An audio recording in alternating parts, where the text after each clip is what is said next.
Well, welcome back everybody. We are continuing our experiment of baking cookies on the dashboard. We decided, since it was anticipated to be about 105 degrees today, although it doesn't quite feel that warm, it feels about high 90s right now. We decided to try baking some cookies on the dashboard of one of our county vehicles. This is actually the vehicle assigned to me.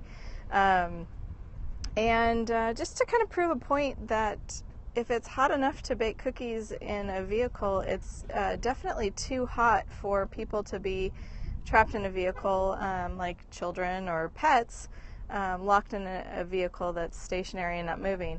So right now, if you're just joining us, we're just checking in on our cookies that have been baking here on the windshield for a couple of hours now.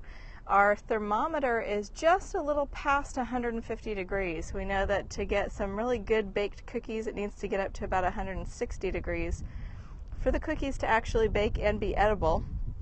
How long does it take? I've had the cookies in the windshield since about 7:30 this morning. They're not chocolate chip. They're actually peanut butter cookies. I'll see if I can get closer and get a good shot of it here.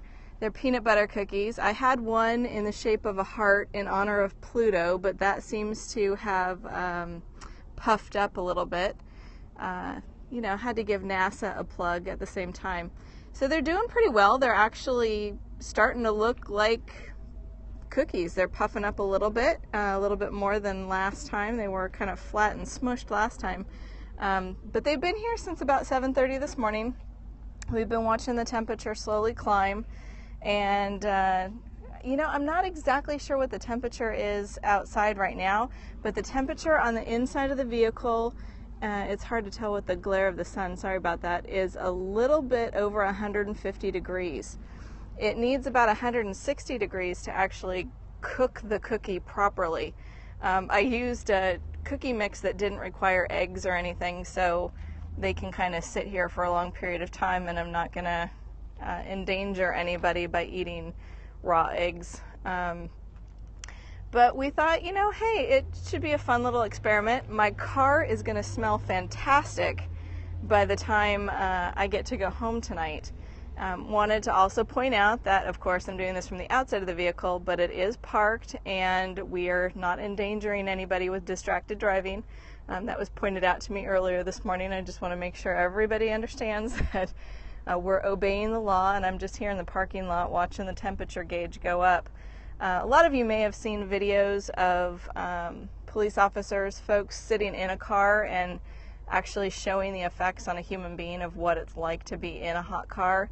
I didn't want to endanger myself or anyone else, so I decided to opt with the more creative method of baking some cookies. Some other things I wanted to point out: it is really warm and very, very dry, and we know with all the fires in the area, throwing anything outside of a car like cigarette butts could actually endanger folks on the roadway by starting fires. We don't want those to be happening.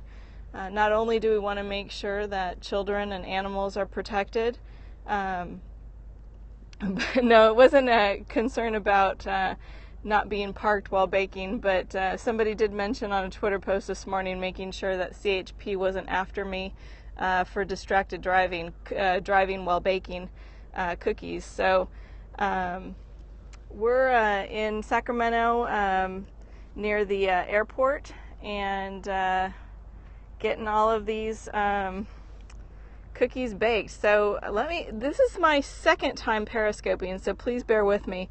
But I'll see if I can turn it around here. Of emergency services coordinator, and during emergencies will basically help provide information and resources, things like floods and different events that might happen in the county. I'm going to turn it around to the cookies because I don't like being on camera. Information out during different disasters, and for those of you who are just joining us, we're basically cooking